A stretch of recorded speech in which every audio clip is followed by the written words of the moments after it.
Hey guys, welcome to day 33 of the 100 Days of Making Comics Challenge.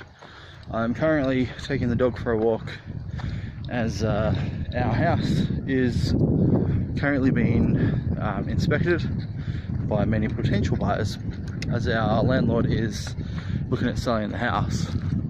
So Jazz is at home looking after April. Due to the let's say unkindly behavior of my dog, I've had to take him for a walk around the place, just to keep him away from people. So it's only for 20 minutes, so I thought I'd take the opportunity and sorry, flies and everything, it's warm, it's gross. Take the opportunity to walk around the bush that's near my place. Sorry, it's flies keep annoying me. Now, I don't know how many of you know, sorry, this fly is just really irritating me. I don't know how many of you know, a few weeks back, I think it was just before I started the 100 days, we had some pretty intense weather, and someone set fire to this bush, which is about 2 blocks away from my house. I've been through this bush before and it's beautiful, but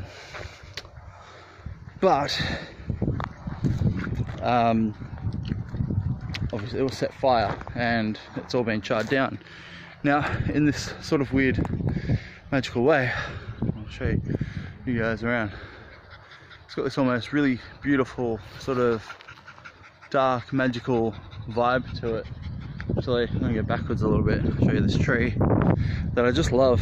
I love seeing sort of, you know, coming here maybe a couple every week or two. Sorry, keep doing weird spins because Cooper's there's Cooper down there. Keeps like walking around me and I have to sort of, yeah, he's wrapping the leash around me, it's annoying. Yeah, so over here, I'm just gonna get off path, I'm just gonna bend this closer to the tree. You can see all the beautiful regrowth on this tree slowly starting to come through. I mean, and this tree really had a rough time during the fires, so they've had to cut it down, and it's not pleasant, but it's just this beautiful, I mean, like that view there, just barren. Like if you couldn't see houses, this would just be really magical, in sort of like a really dark way, but I love it. It really inspires me walking around here. So yeah, I'm just sort of enjoying the scenery. I've kind of gone back and forth a little bit now, so I thought this is actually a really good time to record the video and sort of show, you know, what I'm up to outside of work and outside of drawing. As for drawing though, I got up super early this morning.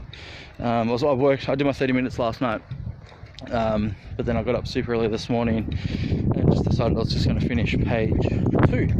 So there's still a fair bit to do of it, and it was about an hour's worth of work, so I just got up early and finished that. And then I was hoping to do more, but then with this inspection I had to clean up the backyard and do the mowing. Then I had to we took April down to the pools. This is the first time I've been to the pools with her, and I was actually quite anxious. I haven't been to the pools in a long time, since I was a teenager, probably. It was the first time going to a public space swimming, and as you probably all know or are aware, I'm not very comfortable with my size, so that was a bit daunting, but we got there, and April was having a blast, and it quickly made me forget about, you know, being a big guy. And there were other dudes there who were big guys, some bigger than me, didn't even like have shirts on or anything, and like I just wore a singlet, just, you know, to feel a bit more comfortable in myself. But it was nice to see other people, you know, not care, and it made me not care a little bit either. It's like, you know, I'm there for my daughter, I'm not there for me, I'm not there to attract people, I'm just there to have a good time with my family. So we did that and it was awesome. I got down, went down some water slides and such, and yeah, it was wicked. So I hope to do that again soon. But yeah, I'll leave it there. I'm gonna start heading home now. I think there's a it should be nearly done now. So had a nice little walk, got some steps up, walked off my lunch. Yeah, my arm's getting tired now holding the phone up, so I'll catch you guys maybe tomorrow once I do my 30 minutes. Yeah, been a good weekend so far. hope you guys are doing well, and I'll talk to you soon.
What's up, guys? Welcome back.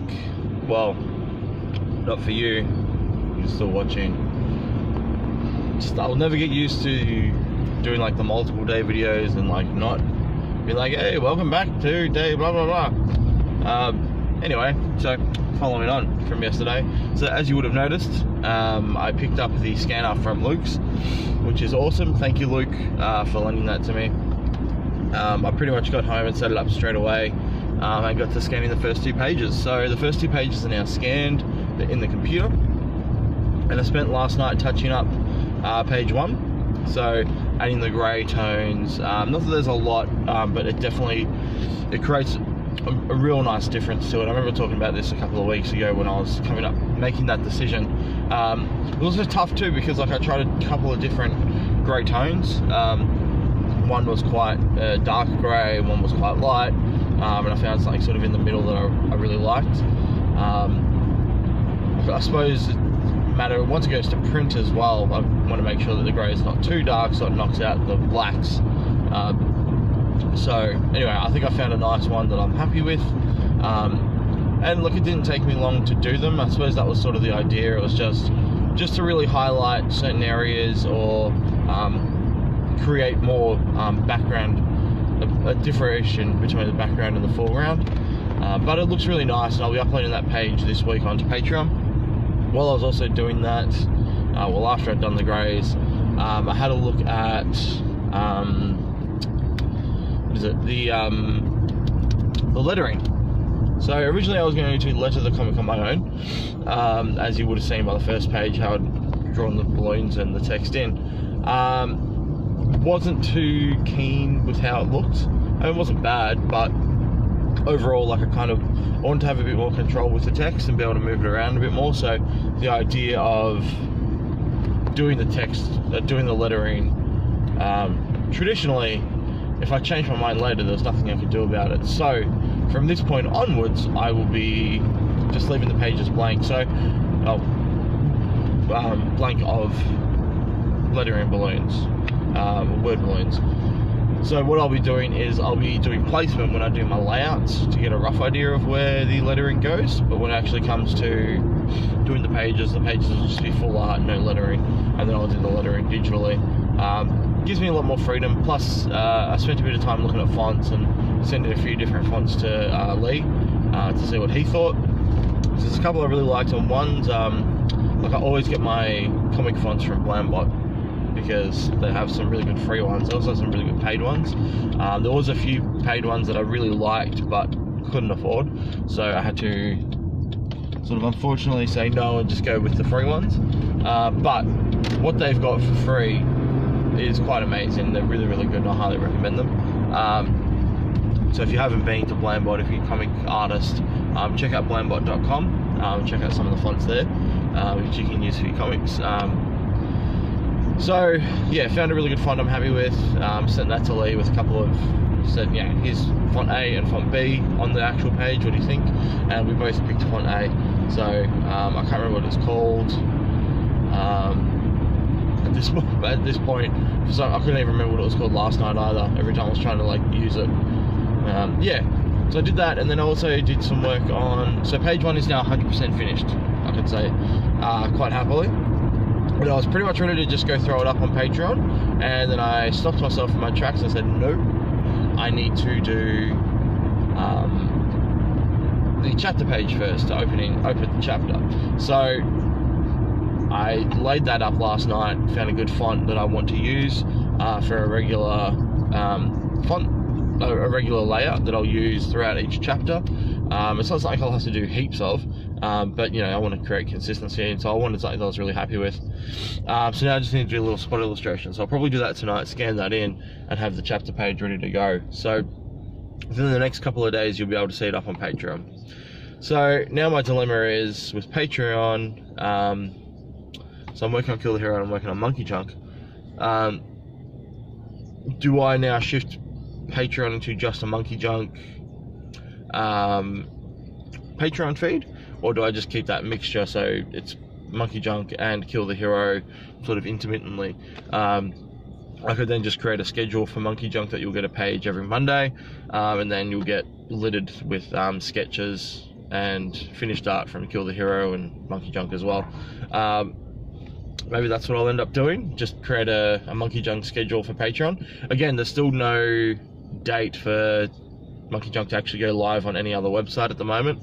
I'm doing that deliberately because I want to create a really nice backlog, because if I fall behind a week for whatever reason, I can sort of get away with that on Patreon, I feel.